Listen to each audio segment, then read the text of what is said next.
I woke to the wind's cry, not a howl, but a whispering, as though the planet itself conspired against me.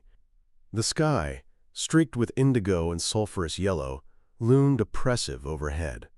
The horizon shimmered, as if it couldn't decide whether to exist at all. My name is Elias Varrin. I am the last of the Terra Colonization Corps on this cursed world. For now, the cave, no, the hollow, was my refuge.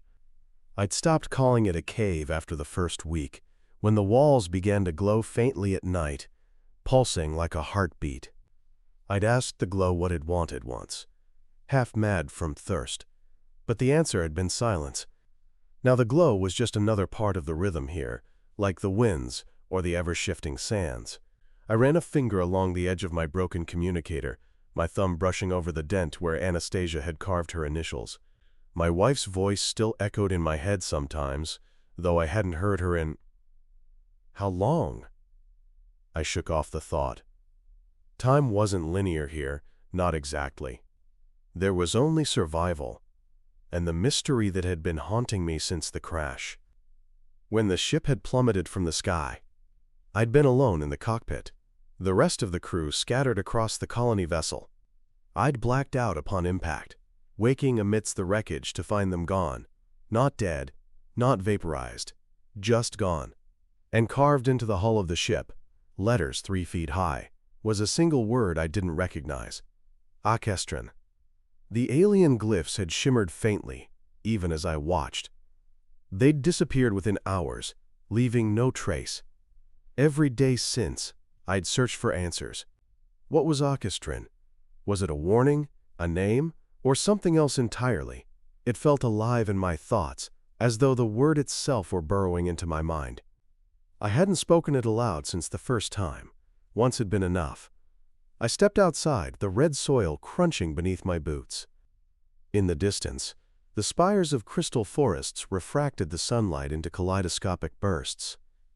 They weren't there yesterday, but I'd stopped questioning such things. This world shifted like it was dreaming, reshaping itself on whims I couldn't begin to fathom. Water, I muttered, the word as much a prayer as a plan. The spring was a half-day's walk, its route winding through jagged ravines that sometimes felt aware. I'd learned not to linger. The last time I'd paused too long, I'd turned to find my own footprints erased, as though the planet sought to deny I'd ever been there. As I walked, I caught glimpses of movement in the periphery, shadows that didn't belong to rocks or shifting sands. They'd always been there, those figures just beyond sight. At first, I'd called out to them, desperate for contact, but they never came closer. Now, I simply kept moving. The spring bubbled faintly when I arrived, its water tinged with a faint blue sheen that I prayed was harmless. As I knelt to fill my canisters, I noticed something glinting beneath the surface. A shard of metal, engraved with lines too precise to be natural. My breath caught. Another fragment of the mystery? Carefully, I pried it loose, the metal cold against my fingertips. It bore no markings, save for a faint indentation that looked almost like part of a key. I tucked it away, the weight of it both a comfort and a burden. The planet was speaking to me again, in its cryptic, infuriating way. The walk back felt longer. My thoughts lingered on the key, if it was one. Where did it lead? What did it unlock? My pulse quickened at the thought of a door, an entrance to something. The whispers in the wind seemed louder now, almost coherent. I kept my eyes forward, my hand brushing against the shard in my pocket. Back at the hollow, I placed the fragment alongside the others. There were 4 now, each one slightly different, each one found in a different part of the planet. Together, they formed an incomplete pattern, a puzzle piece without a picture. I'd sketched them onto the wall with charcoal, tracing their shapes over and over, hoping repetition might reveal meaning. So far it hadn't.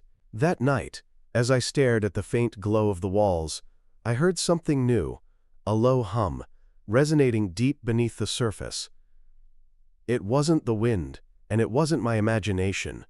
I sat up, heart pounding, and listened.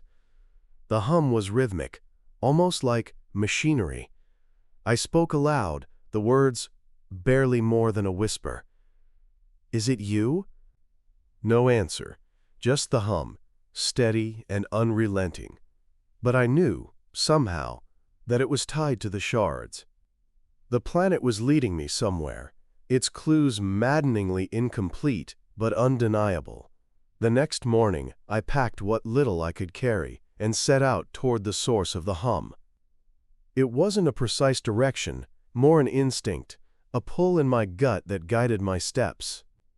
The terrain grew stranger as I walked, fields of spiked flora that hissed when I passed, canyons that seemed to rearrange themselves when I glanced away.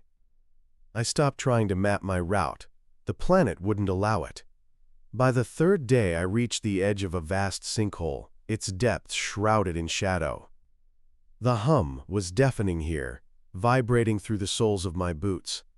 At the center of the sinkhole stood a monolith, its surface etched with the same glyphs I'd seen on the ship. Orchestrin. I approached cautiously, the shards in my pocket almost burning with heat. As I drew closer, I saw that the monolith bore indentations, slots that matched the shape of the fragments. My hands trembled as I retrieved them, fitting each piece into place. The monolith began to glow, its light pulsing in time with the hum. "Anastasia," I murmured, the name slipping out unbidden. Her face flashed in my mind, along with the laughter of our children. I'd promised them I'd return. Was this the way back, or just another trap? The monolith's glow intensified, and with it came a sound, a voice, not in my ears but in my mind. It spoke a single word, clear and resonant: "Enter."